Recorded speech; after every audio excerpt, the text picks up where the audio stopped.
The worst part was when I had like 15 euros on my bank account and I was just eating fucking plain rice. White rice, no olive oil, no protein, no tuna, nothing, bro. Just plain fucking rice, no spices, nothing, bro. What do you mean by these words like enjoy life consciously? One way or another, we always end up having spiritual conversations. And then those 2,000 became 5,000. And then from 5,000, I went to 15,000 in 3 months. Those $300 that I got from a random token that I managed to convert into Solana became like $1.2 million.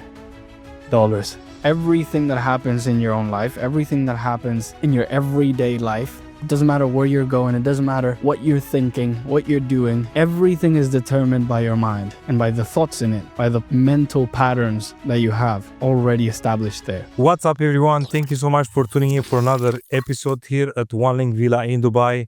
Today we have a very special guest, a very good friend of mine and also one of our clients at OneLink Solutions for like the last couple of years, Solana Sensei. What's up, brother? Nice to meet you again. Namaste, guys. Man, first of all, thank you so much for coming in. Like, people that follow you, they know you on Twitter, but I know you like in real life. And I know you are exactly the same as you portray yourself to be on Twitter. You are very kind, you are a very spiritual person. Very smart. You are very mindful and, you are always striving to elevate your consciousness. So I guess I'm excited to have you on this show. And I guess let's just get started a little bit by, discussing about the vision which you have behind the group of companies that you currently own. Because, on the front end, it might not seem like a lot, but I know because, we work with you closely and I know how much work you put into this and, the legal side and everything else. It's complicated. It's not that easy, all right? Might not seem like a lot, but on the back end, they are building lots of cool stuff. So can you tell us a little bit about the vision which you have for your company? For sure, brother. First of all, thank you. Thank you for the kind words. It's always nice to be here. Some good friends. The grand vision is, we call it the love meta.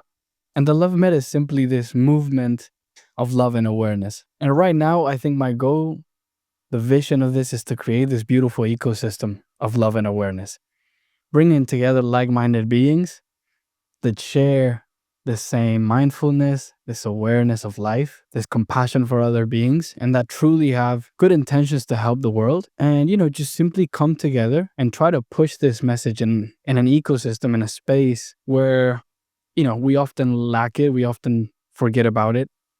We get lost with meme coins and profits and money and flipping. And so I just want to remind people of the obvious, and most importantly, have fun while we do it. Enjoy life consciously rather than getting played by the game of life, What do you mean by these words like enjoy life consciously? What do you mean by this? I'm curious. I believe a lot of people are not very conscious of their actions. They're not very conscious of even the thoughts they have in their minds.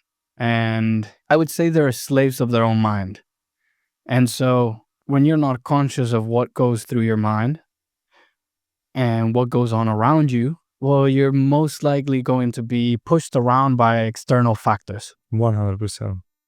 You are running a program, a subconscious program, because you are being conditioned by the society from a young age. And so then I feel like each and every person, whether that be male, female, whatever you want to call it, each and every person in this world, they have to fight this game. Some of them, they fight a harder game than the others, depends on the families where they grow and everything has the different environmental factors. But everybody has to fight this, and become conscious. We call it awakening, right? Spiritual awakening. Exactly. It's the moment when you become conscious and you understand that we as beings, we run programs which you are conditioned with from a very young age. And so the moment you realize this, half of the job is already done. And the other half is just how you can rewrite the program pretty much. I like to always compare this to like, a software, like a program, like a computer. It's exactly the same. I love that, you are the first crypto individual with whom we're communicating about the spirituality. Because everybody is talking all about the projects, about the coins, about flipping. But with you, we're talking about this type of spirituality that I don't think that a lot of people on Twitter actually speak about that. They speak about their... Whether they speak it or not makes no difference. Like I feel each and every person deep down, they understand. They have the need for this. Are you journaling? I would say like the reason why always, if I come to a podcast, if I do an interview, if I talk to even my friends, my family, one way or another, we always end up having spiritual conversations, conversations that transcend our ego, our ambitions, our goals as human beings, right? I mean, it's beautiful to be able to play with this human being that we have. It's beautiful to experience life this way, but there is something much, much greater than that. And I think the more we can come together and talk about it freely and openly, consciously, the more peace we will feel, the more happiness we will feel in life. And so one way or another, I always end up going straight to what's truly important, what's truly meaningful in life. And if you think about it, everything that happens in your own life, everything that happens in your everyday life, doesn't matter where you're going, it doesn't matter what you're thinking, what you're doing, everything is determined by your mind and by the thoughts in it, by the mental patterns that you have already established there. When you realize that, even your ability to experience pleasure, your ability to detect pain or to avoid suffering, your desires, the reason why you even want the things that you think you want, all of that is mind. All of that is thoughts. So what else is more important than the machinery behind life, behind what makes all of this possible? Even what we think is out there is not out there independent of our own minds. It's out there because we perceive it through our mind. So we have these lenses within us at all times. Like, you are not your mind, you're not your body, you are a spiritual being. Yes, we are the entire infinite universe, undescribable, experiencing the possibility of being a human being. Yeah, experiencing itself. By the way, if we're talking about your spiritual journey, when it started, what was the first moment with you? Oh, I need to even understand what is awareness is. Was it even a moment, or it was like a graduate, like a shift? I think that was a moment. Both. It's funny. It's both. There was a key moment where like no more questions appeared, and it was like the end of the search. But at the same time, it created the beginning of a new journey. So it's both. I would say it started mostly in the Netherlands when I was living in Rotterdam. I think that was a vital point. The Netherlands is quite special. I'm not sure why, but there is an energy field there that it just has something. Because I know a lot of people that experience similar things while being there. Yeah, everything. I think the main journey started there. And it started actually through self-development. It wasn't actually a spiritual journey. It was first a self-development journey. I just wanted to improve myself as an ego. I just wanted to be better and learn more and read books and gain knowledge and become a master at all these different topics that I was interested about. At one point, I got into meditation because the knowledge I was gaining was not enough. I had this journal where I would like do bullet points and write things every single day. It wasn't enough. It didn't matter like how productive I was, how much I had read, how much I had learned in that day. It was still empty. Like there was more to it. So, bro, you were saying about the spiritual journey, all right? Take us back to Amsterdam.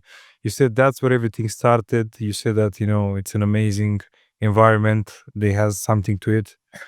So that's where everything started, through personal development. But what were the key moments in your life where you become more awake? Because for me, I feel like awakening is not just once. Like, you awaken on different level of consciousness. You know what I mean? Multiple times in your life, you start feeling that boom, boom, boom. Exactly. Yes. You wake up to multiple, that you reach multiple level of consciousness. So every time you have like an awakening. So what do you think? What were the moments in your life that this happened? Yeah. So I definitely agree with you. And I agree that it's sort of like a journey, It gradually gets more and more intense. But there was this one point in which intensity dissolved. There was no more levels to it. It's like the end of the road. There's just no more to it. Like you cannot transcend that. It's the totality of everything and nothing. Like that's it, And once you reach that and you feel that, you experience that, or you become one with that, there's not even a mind. There's not even an ego to experience that, to describe that. So I would say that's it. That's who we are. That's everything and nothing. So I would say, yeah, I did have a very profound meditation that that took me to a whole nother level, and I was able to go beyond my own mind, to leave aside my ego, quieten the mind, and transcend every single thought. And when I was in that state, well, I wasn't there, but when my ego wasn't there, there was this very profound sense of peacefulness, euphoria. It's impossible to describe, but it's being one with God. It's becoming the entire infinite universe. There's nothing like it. That's it. That's the ultimate thing in life. There's nothing more. It's one of those things that you have to experience to understand. You cannot really describe it in words. I agree with you. Zoom out a little bit and let's go speak about your crypto journey, because I know you have a crazy story about how you started in crypto. And bro, because I know this is so inspirational for some people. Like, just run us back a little bit when you started in crypto. Yeah, so it's actually really deeply connected to the whole spiritual journey, because the crypto journey started right after all these beautiful experiences I had in the Netherlands. Obviously, after experiencing all of that, I had no more attachment to life. My ego had nothing to hold on to, which meant I didn't need to go to university anymore and follow this path that was, I guess, put in front of me by other people, by society. It's not what I truly wanted to do. And I don't think all human beings really want to go and study and go work and get into 9-to-5 job. Like, if you're really honest and truthful with yourself, you'll realize that there's many things that you do in your day-to-day life that are not what you would like to do. And when you realize this, that life is a beautiful game and that you can consciously play and enjoy this trip as a human being, then you let go of all those attachments and all those predetermined paths that other people had put in front of you. And it opens up infinite possibilities. So what I did was I dropped out of university, did not like it enough to stay there. It made no sense. I was studying business, international business, so it made no sense. I've always been an entrepreneur. I wanted to go and grind and fuck up and try to do things with the knowledge I had already received. So after the first year of university, I dropped out. I realized it was not for me. And we had a YouTube channel with a friend that was about crypto. It was a Spanish crypto YouTube channel, and it was doing pretty well. And I was, he proposed this idea of going to Bali, and I would help him out and do all the social media for him. I was doing the TikTok, the Instagram, and editing videos, etc. So he needed help. He realized that no other friend would have gone to Bali with him. No other friend would have dropped out of university. And he knew that I was crazy enough to do that. So he just asked me like, yo, do you want to go to Bali? And I thought like, bro, I don't have money for that. I had some savings that I had earned from crypto, but it was like literally 1,500, 2,000. I don't remember how much it was. And I said, fuck it. Life put this in front of me. It's probably for a good reason. And I risked everything. And I told my parents. It was very, very difficult to tell my parents that. They weren't very happy, obviously. They wanted me to finish university, and they had been paying for it as well, because I had, I didn't have money at that time. So it was difficult to tell them. But they accepted it, and they told me, okay, if you want to do that, we respect it, but you're on your own now. We're not going to pay you the university, or, you're completely independent now. You need to take care of yourself. I decided to take the risk regardless. And they told me, okay, now the remaining months of the rental that you were supposed to have here in Rotterdam, you're going to now pay us because you're not studying anymore. So now I was in debt with them. That's when I suddenly got hit by reality. I was like, oh shit, it's not that easy to just flow and do whatever I want to do with life. It's very hard to detach from reality that you're living in and transform into a new reality. Yeah, it was very sudden. And unfortunately, money is very important nowadays, and you need it as a tool. So I didn't have much of it.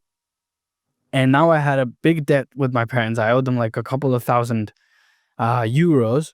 And I was going to Bali with like 1,500. After paying for the flight, those savings were a lot less because the flight was fucking expensive. And, we arrived there. It was COVID. We had to like do quarantine and everything. It was crazy. It was, to be honest, like it made no sense, but we were just flowing with it. And when we arrived to Bali, my friend was not working too hard on the YouTube channel. He was not motivated. And I relied on him, right? I thought we were going to Bali to like work, super hard, to grind like times 10.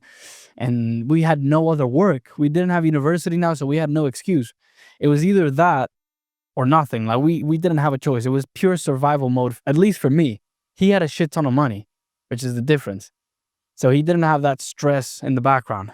I kind of did, but I was still, in my whole spiritual journey, happy, fuck it, something good will happen anyways. And so I kept on going. But when I realized he wasn't doing any content and the YouTube channel wasn't growing, we weren't earning money from it, I realized, shit, like I'm on my own. Like he's comfortable, he has money, he can pay for food, but my savings were just going down, and then at one point I had 400 euros and I kept on eating those savings up. There was no money flowing in, and I just kept on, going to buy groceries and stuff just to eat, And at one point, I think the worst part was when I had like I don't know, 15 euros in my bank account, and there was no plan B. There was nothing. There was no income. I had no money to go back. That was your like rock bottom. That was rock bottom for sure. It was rock bottom because I had bought this bag of 10 kilograms of rice, because in Bali, obviously super cheap.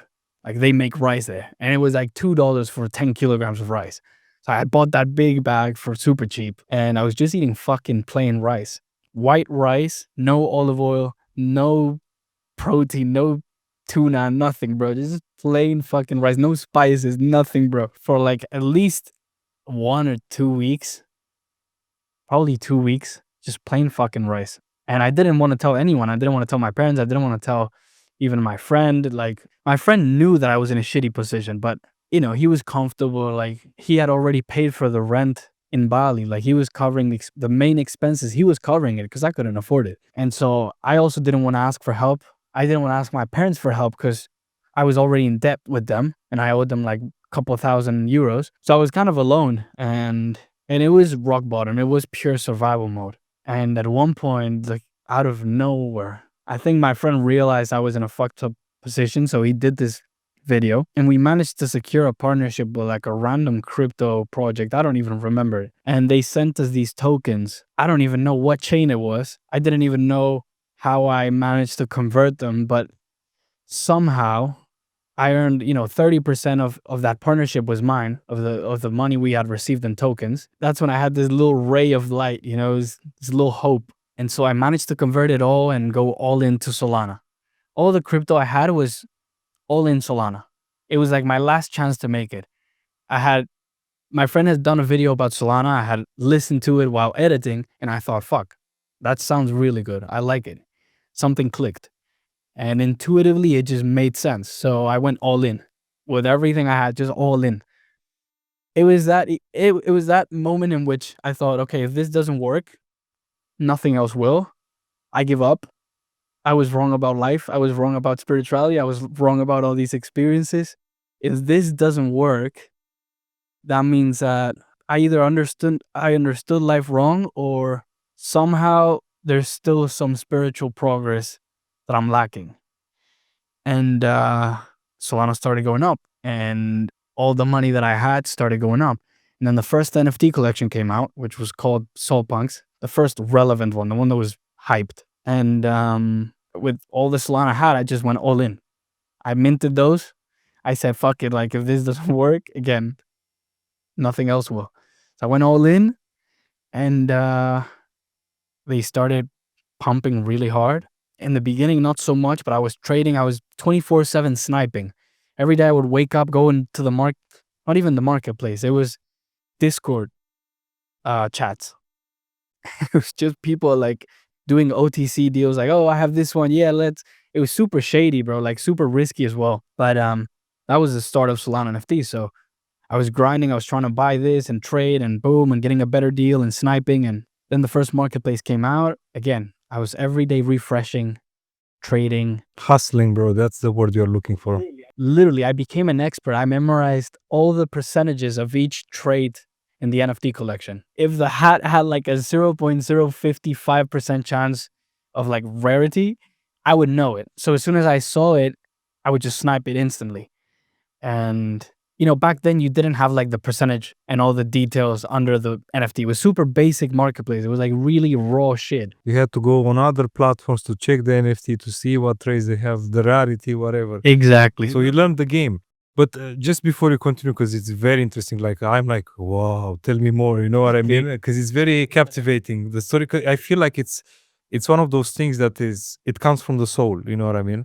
It's an experience of the soul. But one thing I wanted to ask you, do you remember the exact amount that you got from the token conversion? Because you said you had like $15 at one point, you were eating rice for like 2 weeks straight. What was the amount which like saved you pretty much? You know what I mean? I think it was $300. $300. That for me was like huge, right? Like, cause it was rock bottom, bro. Like if you have 0 and you get 300, that's like, no, but this is relevant because you now reach a certain point which many people are striving for, in terms of, success and network and, happiness, I would say. So then this is a relevant story for people that are right now in the situation when it was like years ago, when you had only $15 and you got a glimpse of hope through the $300 deal that you got. So this is very relevant for them because I feel like life happens in cycles and it's always about patterns. And many people experience the same thing, just maybe in different forms, different environments, you know what I mean? So that's why I want everybody that is watching that is maybe in a similar situation, I understand that is a process. Something needs to happen there. Something needs to change in order for you to reach the level of success which you want. You know what I mean? But yeah, please, bro, continue with your story. Oh, definitely, bro. And yeah, the SoulPunks started doing really well, and the floor price started going up, and I was getting really good at sniping and flipping. So sometimes I would flip, sometimes I would hold for long term, and I did really well with those. I mean, I ended up making a lot of money very fast. And those $300 or whatever became like suddenly, I don't know, 2,000. And I had never seen 2,000 in my life. It was $2,000 in my wallet was already fucking insane for me. You saw it, but in depth. Crazy. And then those 2,000 became 5,000, and then from 5,000 I went to 15,000, and I had never in my life seen that. I could already like think of like if I wanted to fly back to my parents' house, I had the money to do so. And it was just crazy like to know that I had that money. It was real. And then the second collection came out in Solana. So for some reason I said, let's go all in again. This worked with SoulPunks. This collection looks really nice. It's unique art. It's not a derivative of CryptoPunks. And I thought, wow, let's give it a try. Went all in again.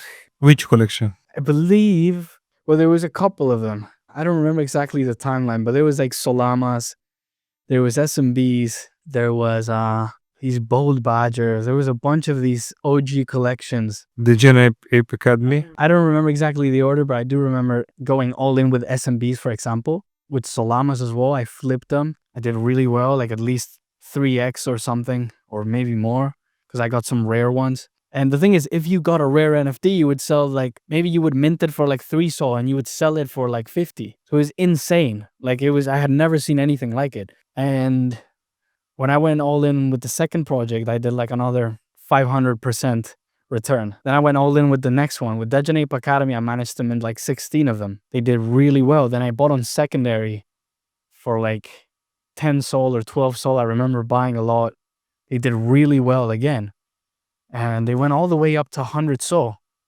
And I had bought them for, the mint was 6 Sol.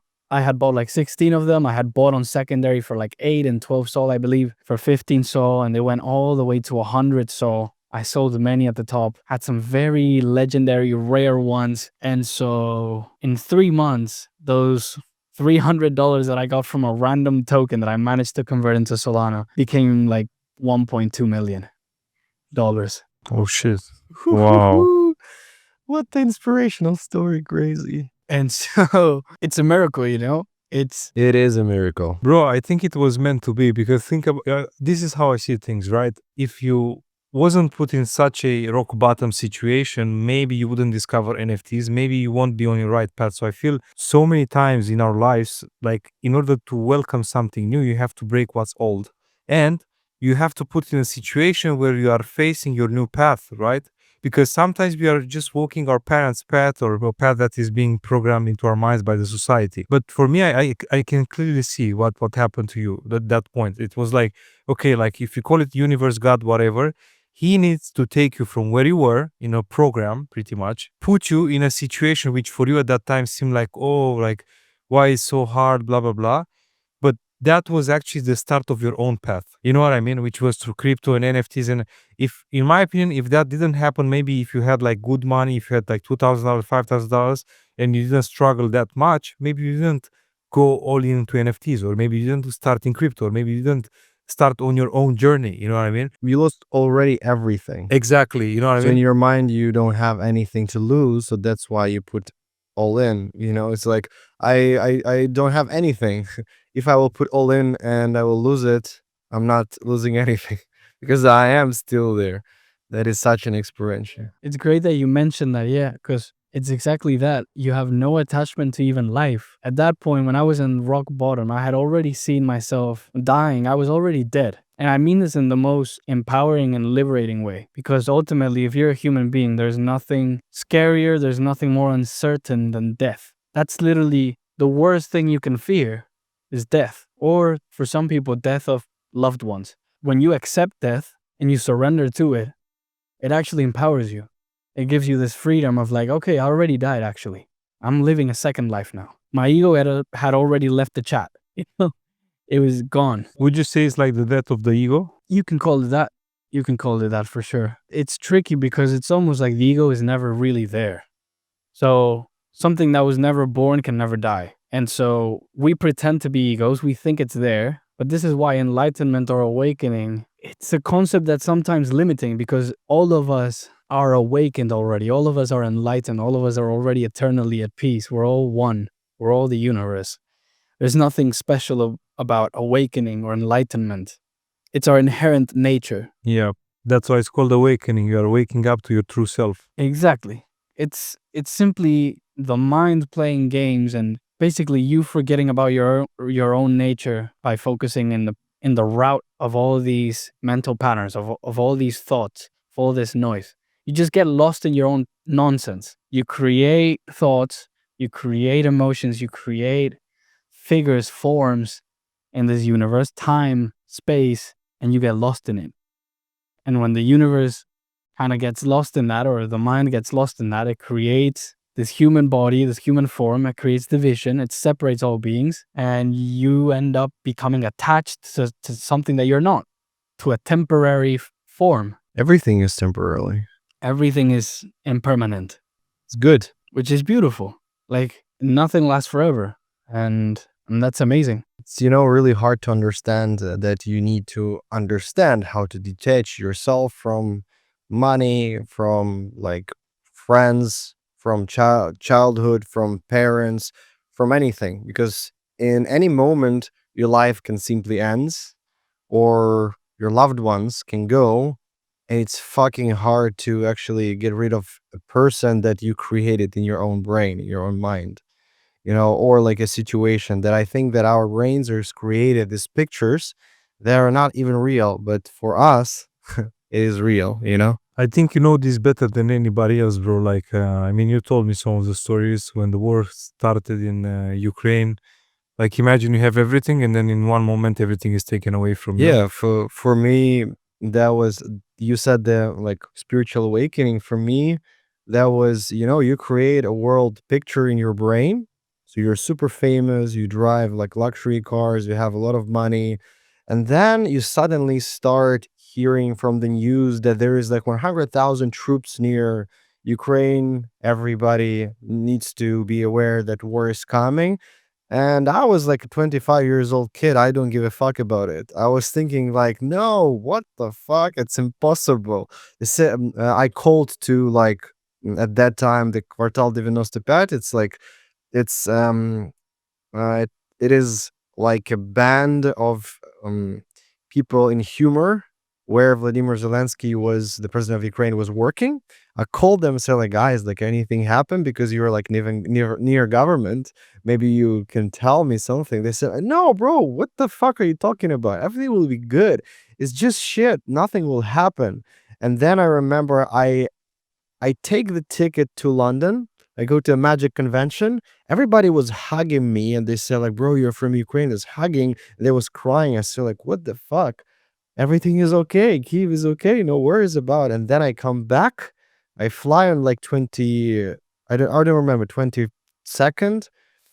And I felt like the whole energy of the whole country changed in seconds. And then I remember that I was so stressed that I just take guitar, start playing. And my girlfriend at that time, she went to airport and I said like, bye-bye. And everybody in Telegram, you're like sitting down, they said like the war will start in 24 hours. Imagine this situation that you understand the war will start in 24 hours. And you are like a rich kid. You don't understand what is war. You don't understand anything. And then I go back into my bed in 12 a.m. and I wake up at 3 a.m. Because of this, like the blasts. I was like, holy shit. Then I take the phone. My girl phoned me and said, like, the war started. Pack everything. I will be in 30 minutes. Think what we will do.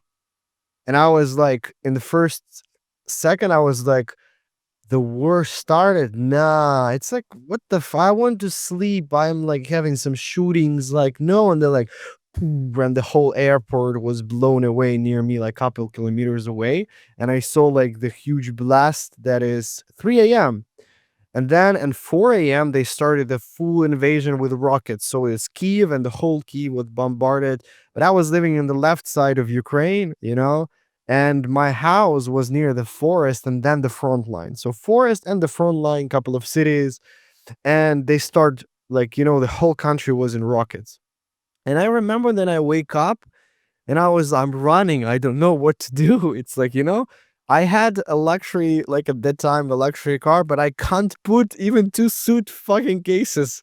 You know, you start getting all your fancy shoes or your fancy, like everything doesn't make any sense anymore. They don't have any value. Your shoes is just what you put on your feet. Your like t-shirts for $1,000, you will not pick it. You will pick the most comfortable one, you know. And then she come back and I say, and then I opened the phone and I was watching the Vladimir Putin thing that like we are helping Ukraine. We want to make sure that everybody is safe. And then you see like rockets are flying, like what the fuck? And then I called my friends, is like, wake up.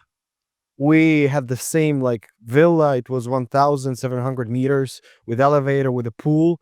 We gathered there in 1 hour at like 5 minutes from my apartment to the villa to meet everybody. But that was 1 hour. I wake up and a taxi driver from Uber came and it's like, bro, the war started. He's like, war? What do you mean? He was texting all the night. He was not, you know, even aware of that.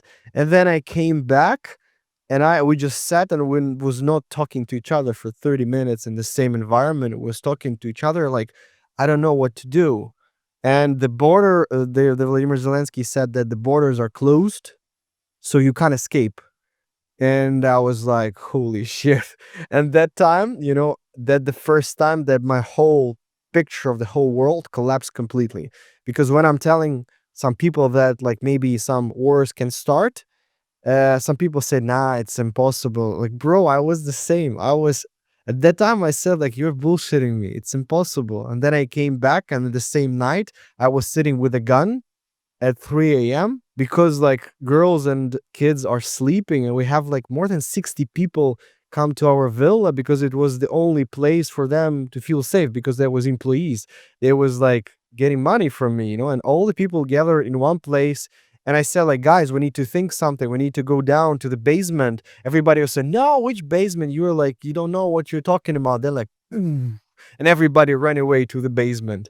So we was living 14 days in a basement. We put there like, we take the TV, it's crazy because you can play Fortnite We was playing Fortnite to distract ourselves inside the basement. The girls are crying. You see like how your girlfriend is crying. They don't know how to understand like what's happening. And then at that time, my ex, she was her father and mother was in the city that was like semi-invaded. So it was a lot of troops there and it was closed. So they can't escape. And you don't know your father or mother is alive or not because there is no like LTE, like, mobile communication. So at that moment, you're sitting and you have a lot of money, but you go into any store, there is no food. Everybody say like it's war, boom, everything is like just vanished. And then there is no supply anymore. It's like the war, everybody started running. So we was there living for 14 days. I was filming vlog. I actually have and I'm actually smiling because at that moment I felt that money, fame, anything doesn't matter. Everybody is helping each other like just human beings. So that's why I'm always telling at the moment I was one of the most happiest person in my life. It was very scary. It's unstable, but I remember in 14 days, a military guys came and said like, you need to go away from here. We'll put tanks here. We will just destroy this fence that you have. We'll start frontline because they're coming. And your brain is like, they are coming. And they're still standing with like, the ammo inside of you. And you think like, no, guys, it's Call of Duty. You're like, it's not possible. And they say like, no, you have 24 hours. And then I have like a lot of cards. I just invested all of my money in cards and like different magic props for kids. And they're like telling them that you need to leave everything and just, and we had 6 cars. We was waiting for 6 hours. I was waiting for the whole tank of gas, 6 fucking hours.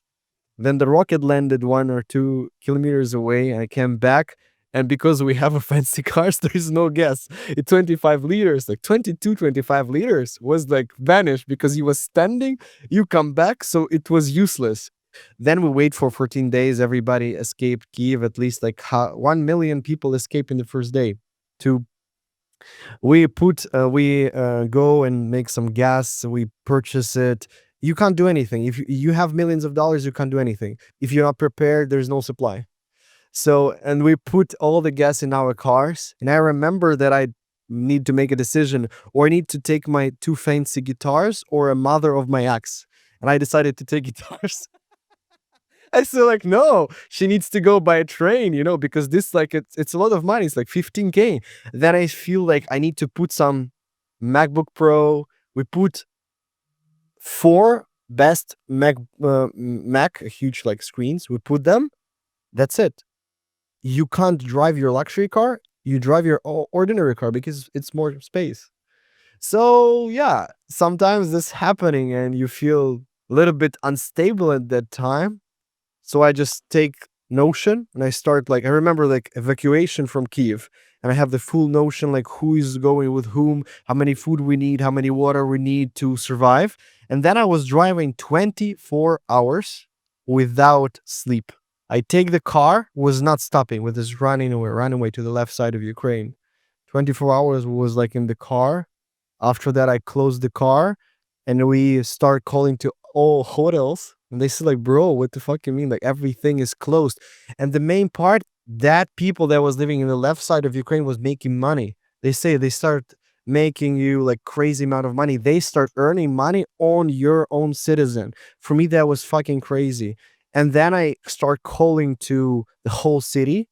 It's called Vinica. I called any hotel. Everything was closed. And I called to like a place where you can sleep if you are homeless. And they said like, yeah, you come. And imagine you are like the blogger with 11 million subscribers and you're sleeping like this with your girlfriend, with your friends in one room.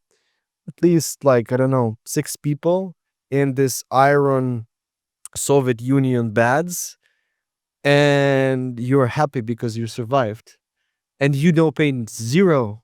You get food and they say, we love you, keep going, you need to save yourself. And that's at that moment my whole personality in myself changed to become a man?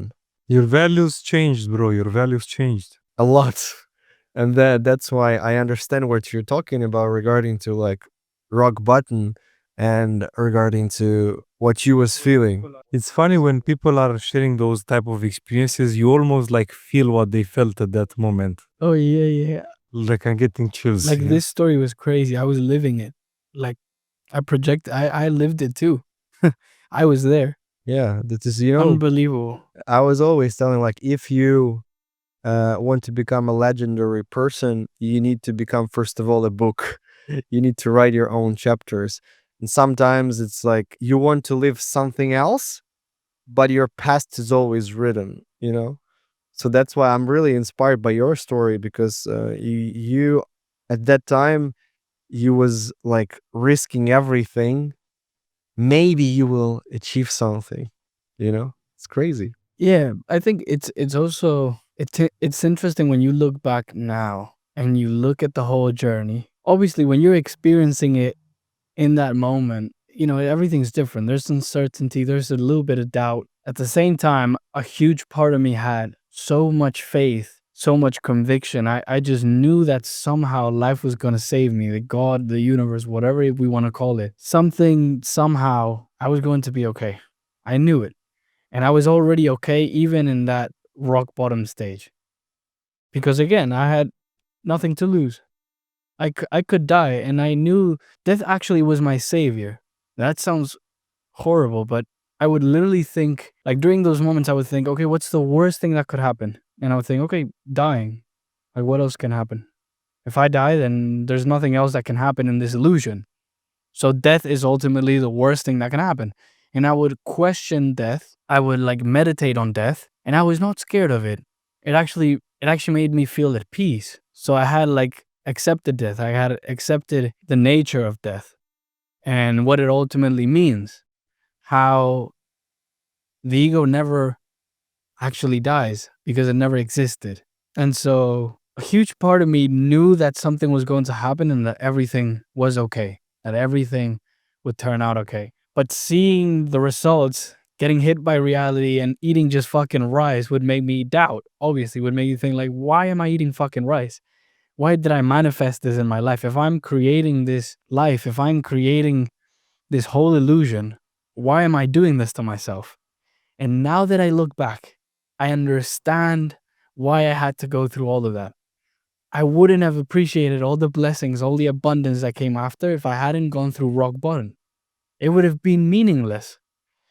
If I stayed in the Netherlands comfortable and then suddenly I made money really fast and suddenly I was, I don't know, a mega millionaire in 3 months, I wouldn't have appreciated it. It would lose its essence. Like you only appreciate success and abundance when you experience the direct opposite. So scarcity and losses and all those struggles. Yeah, I like what you said that we always have the vision, but the vision is like somewhere in the future. But you are here in this present moment. You understand subconsciously that this your future it will be, but still it needs to keep some time to actually get that vision into reality. And sometimes you feel like you said like I need to do that. Like open a real estate company. Sometimes you're feeling something in your gut. Yeah. I think it's your higher self speaking to you, guiding you pretty much. That's what it is. And for me, most of the time when I had like good and great success was moments when I, listen to my higher self, listen to this intuition, even when it doesn't make any fucking sense. Yes. You know what I mean? In fact, it never makes sense. Exactly.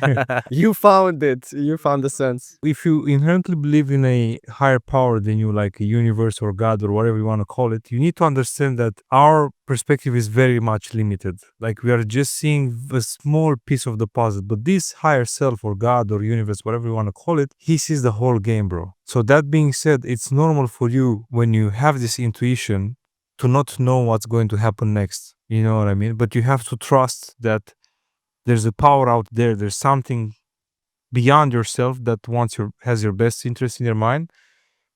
And we have to understand that life happens for you. That's the most important. Not because of you, life happens for you. Every single thing that happens in your life, it's for you. It's an opportunity for you to change. Even if you don't, even right now when I'm thinking about all the bad experiences that happened in my life, doesn't matter when it was like 1 year ago, 5 years ago, it always makes sense in the end when you think about it. Some things sometimes need to happen to put yourself in a better position. You know what I mean? So yeah, all the things, bro, even like 10 years ago, 15 years ago, all the things that happened at one point, that at that point I was like, oh, why is this happening? Universe is so bad to me. Oh, that's why. And then no matter how long it passes, like few months, maybe some years, you fucking realize that everything happens for a reason. Like my biggest story with this is like my father, right? Bro, I used to hate my father. I used to hate him to the point where I swear to God, at one point I was like, no, I don't want him in my life anymore. I hope he dies, things like that, because I was suffering so much. But then after a few years, I realized that now I'm the man I am because of my father. Because he didn't give me money, because he treated me in such a way, because he built my character, because he made me strong. My power, my grit, my inner power comes partially from him, because he was my teacher in a sense, you know what I mean? He seed, something inside. Exactly. Like I'm thinking, what if I just had a normal life? What if my parents was like, yeah, you take care of yourself, we are going to give you money, blah blah blah. But I will not be here with you guys in Dubai living my dream, connecting with like-minded individuals and literally living my dream. It is. We're always speaking with stuff like, bro, do you realize that like you are living the dream actually? Because sometimes you are in the middle of the day, it feels like it's okay, but then you realize like this is my best investment. Yeah, the gym. So when we train in the gym, you connect with yourself, your inner child, or your inner, I don't know, like man. When you work out, you start realizing, oh, I'm living the dream. It's not something in the future. I'm already living it, and you need to consciously aware that you said at the beginning that you need to aware of something that is happening actually right now. Because I love it that like there's future, there is past, but we don't know how to live in the present, and we need to teach ourselves to disconnect from the future and disconnect from the past. So that's why meditation is a cool tool. But everybody, I think for any human being, meditation is just different meaning behind it. For somebody, meditation is work. For somebody, meditation is like gym. For somebody, is like just watching how their thoughts fly away. So different words. For some people, they meditate to escape their lives. And so it's true, yeah, for some people it's a practice, it's something I need to do, it's something that requires the effort. For me, for example, meditation has become everything. It's like meditation should not be a practice. It should not be sitting down and being in a lotus position and saying no, like that can be meditation, but I think the real meditation happens in every single present moment. It's being aware right here, right now, which is all that exists. There's nothing else. It's just this.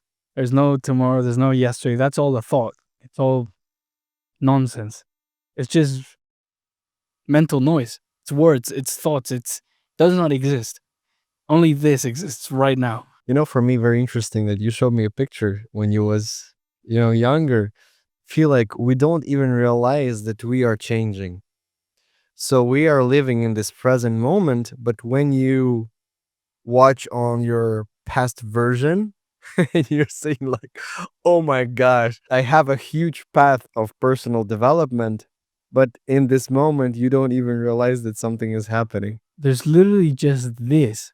But if you try to think, if you see a picture of your older self and you analyze it and you see how different you are now, you can actually feel that whole time, maybe years, maybe 20 years, that whole time was always just this.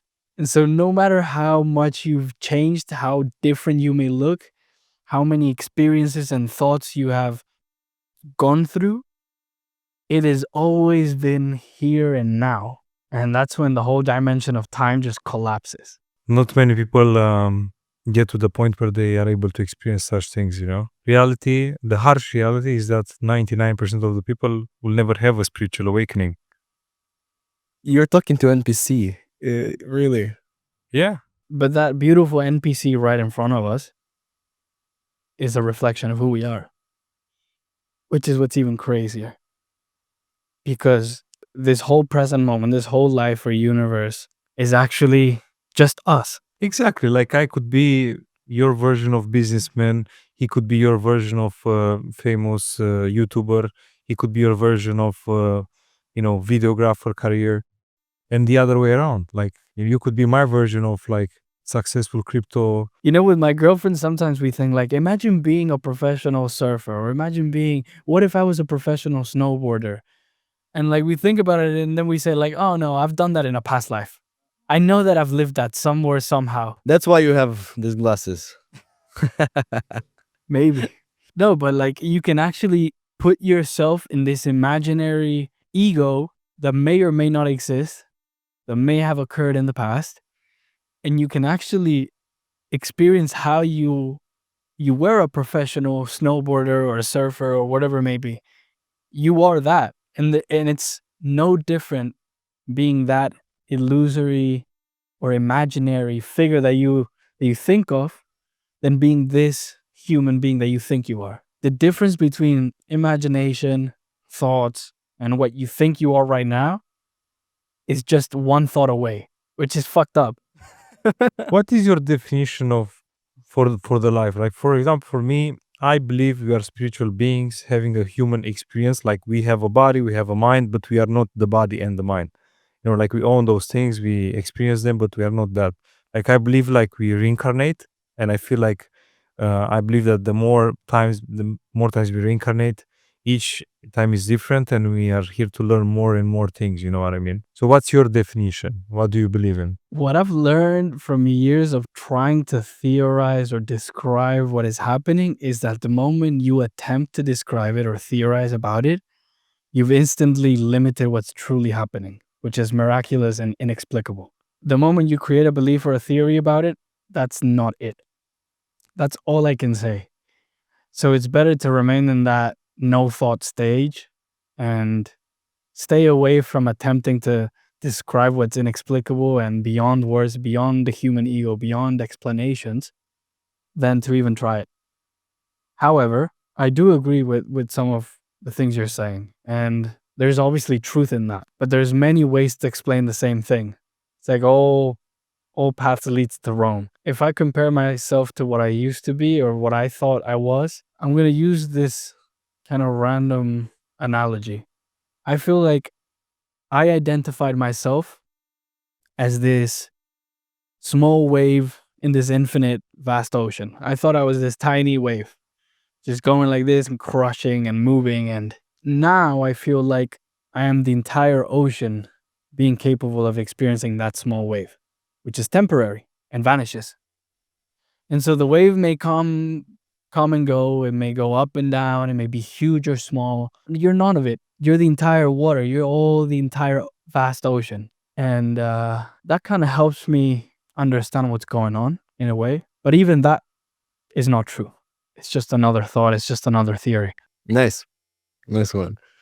Well, one of the things I wanted to ask you, and because just to zoom out a little bit again and go back to the real life, pretty much, wanted to ask you because, like, for example, you've been working with us at our company for some time now. I just wanted to ask from your perspective, like, what was your experience with us once you found us, started working with us? What was your whole experience?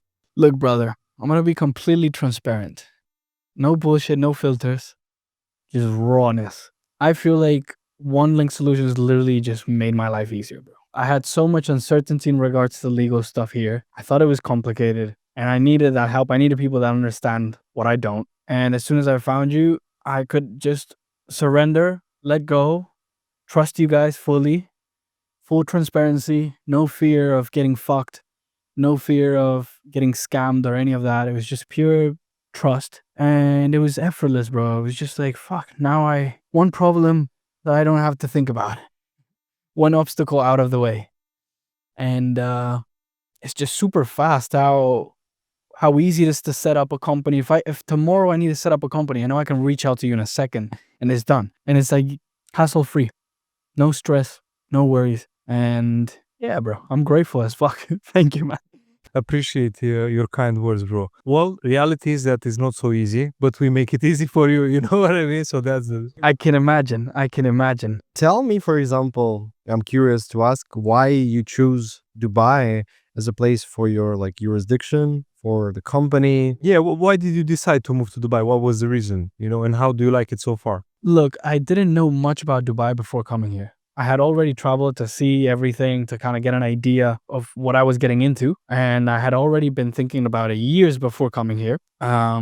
Obviously, the taxes are great, but that's not enough for me to move to a new place and to get out of my comfort zone, In my life, I've always moved around. Moving to a whole new country is nothing new for me. I've done it my whole life. I'm used to it. It's beautiful. I enjoy it. And I needed to get out of my comfort zone.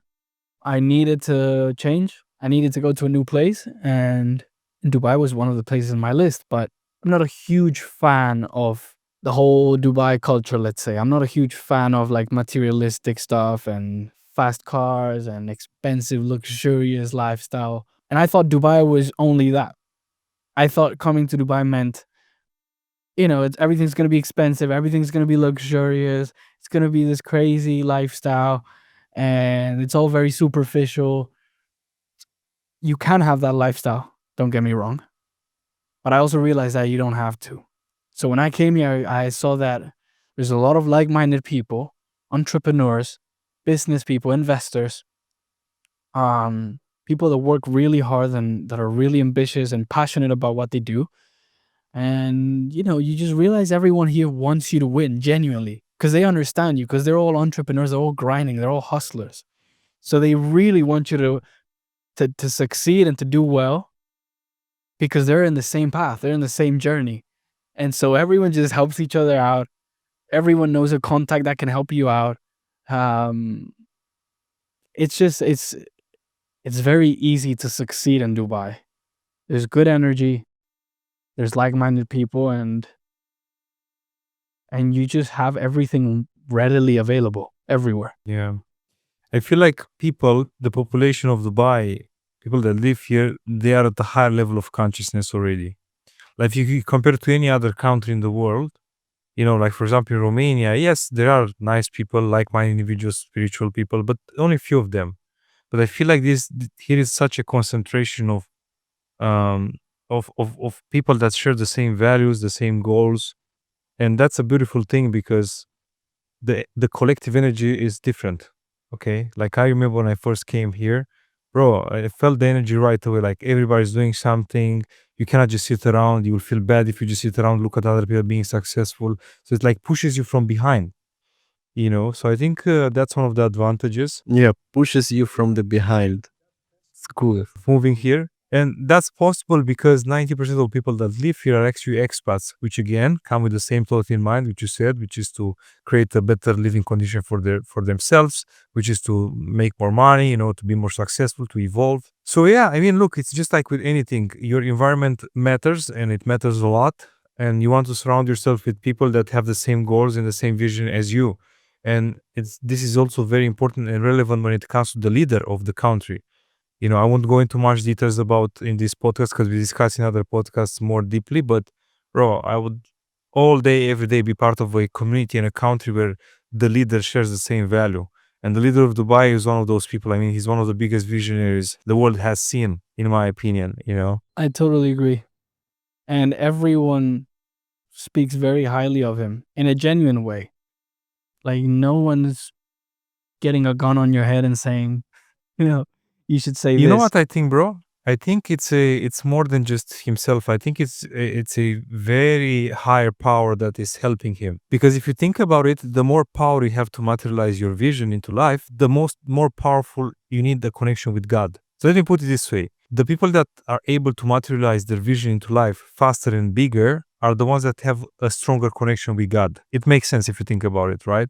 And this man, if you look at some videos from 40, 50 years ago when he was, going in the desert, I say this and that, we're going to have hospitals. And you can literally see by only the few interviews which you can find online that he's a man for the people. He cares about his community, he cares about the people, and that shows, like, you know what I mean? Yeah, it's just amazing, man. I'm excited to be part of this. I feel safe. I feel at home here more than anywhere else that I've been traveling with to. And I feel like here, like, I can be whoever I want without having to worry about bad actors trying to fuck me or trying to do something bad to me or trying to, just be careful. I feel like here I can literally shine, as you say. And you're just living here for 3 years? Yeah. It's just journey just started. But imagine here living for like 5-10 years. Bro, it's just amazing the amounts of people we meet here that have stories like yours, but crazier. Like, even we have people that moved here, they lived with 10 other people in apartments, and now they are super successful, they're millionaires. It's just something about moving to a different country and, burning all your boats, as our friend Islam says. You know what I mean? That's exactly what you did, bro, if you think about it. When you moved to Bali, you burned all your boats. I was like, fuck this, I don't know what's going to happen, but I'll just make it happen, And it's just something beautiful that comes out of this. I personally didn't hear any story that, so far at least, that was like, yeah, I took this risk and, I failed. Bro, that never happens. Like, I personally never Holy heard. shit. It's like, That's so true. right? That's Like, so all true. those stories that you hear like this are the ones that are actually, bro, it happened. Like, people were successful. For me, I remember the same stuff. Then when I realized in 25 years old that, holy shit, I'm just a meat for my government. They decide where I will live, there I will not live. And they like, at that moment, I say like, no, I don't want to choose this path. So I said like, I don't belong here anymore. And I started going to like 180. I just go into different direction that you're saying. So when you burn the boats, the new direction unlocks. Exactly. The fact that you were born in a certain country or a certain city does not mean that you have to die there, does not mean that you have to live there. At the end of the day, we weren't born in Romania or in like, Argentina or in like whatever other country. We were born on the planet Earth, planet fucking Earth. It's just one. We as people make it very divided, you know what I mean? It's countries and cultures and religions and this and that. But the reality is that we are human by nature, okay? So we have a planet, not 5, not 10, not 200 countries. We have a planet. We were born on this planet, and we are all alike. Whether that is like different skin color or race, whatever you want to call it, we are all the same. Definitely. I mean, the countries are just labels. We made them up. They do not exist there. They the moment you think about them, you label them as such, they will be there. But if you do not create that thought, there's no division.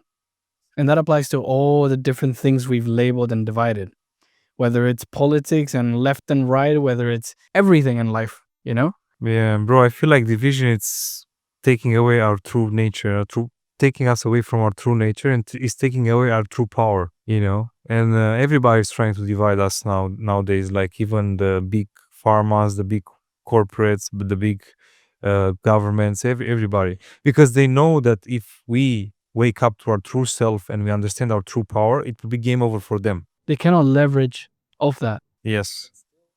They need NPCs, let's say, right? They need NPCs. But still our souls are getting into the direction. So for example, in a couple of years, we'll not have any languages, because everybody... Yeah, bro. I'm telling you, like, if I go to Romania and I take 10 random people, I try to discuss those things with them, they'll be like, you are crazy. Like, you are a woo-woo. You take drugs or something. That's the normal reaction. What's funny in Dubai, like, you actually meet lots of people that share the same thoughts, that are on the same vibration, that understand this. So I think that's one of the beautiful parts about Dubai. Nice. Anything else you want to say? Last words for everybody. Yeah, we were talking about division, and I think what we're doing with the Love Myth is actually connected to that. We're really just unifying what has been broken down into bits and pieces. We're just bringing back all those pieces and glue them together. Man, I feel like what you're doing, people can say whatever they want, okay? Because I saw, like, there's people that support you, there's people that are against you. One thing is for sure, I know you in real life, and I know what you stand for, okay? And what you are doing is actually something very much needed in this space, because this space, the crypto and Web3, is very much about materialistic stuff, okay? Money, cars, watches, women, whatever, you know what I mean? And because of that, it's exactly the opposite of being self-aware, of being self-consciousness, of living your true self. Okay. And what you're doing is actually very good, because I feel like there needs to be a balance, because you don't want to shy away from your true nature. You don't want to only focus on the materialistical stuff. And I support you. I will always support you on this journey. And yeah, I think it's very much needed. And the things that you're doing are contagious. Like the spreading of the awareness and the spreading of the consciousness and the law of meta and everything it's very contagious, which is good. And ultimately, it doesn't create any harm to people. If anything, it just brings value, and it's like a other thing for everybody, So yeah, look, man, thank you so much for coming in. Please tell people where they can find you. If we have viewers that don't know you, maybe they would be living under a rock, but maybe tell them where they can find you on Twitter, where they can find Connect your with project. you and see what Yeah. you're doing. Of course. I would say Twitter is the main platform that we use to communicate. Solana Sensei. We have our Namaste NFT collection and the Sensei NFT collection. These are two collections that actually make up the love meta. So they're one and the same. They're like yin and yang. And yeah, we have a beautiful community of like-minded people, very wise, kind, compassionate beings that will be glad to welcome you and spread love and awareness with you. Yeah, brother, I'm really, really grateful. I love the conversation. These are the best interviews. These are the best podcasts. I think nothing else really matters. Exactly. We'll run it up again. Yeah. Thank you guys for staying with us. Thank you guys so much for watching. And don't forget, if you are thinking about moving to Dubai, set up your company, or, just make a leap and join this crypto community that is ever growing out here, feel free to reach out to us. We provide free consultation calls. There's a link in the description. And yeah, I'm looking forward to discuss with you and meet you soon in Dubai, hopefully. Till next time. Bye.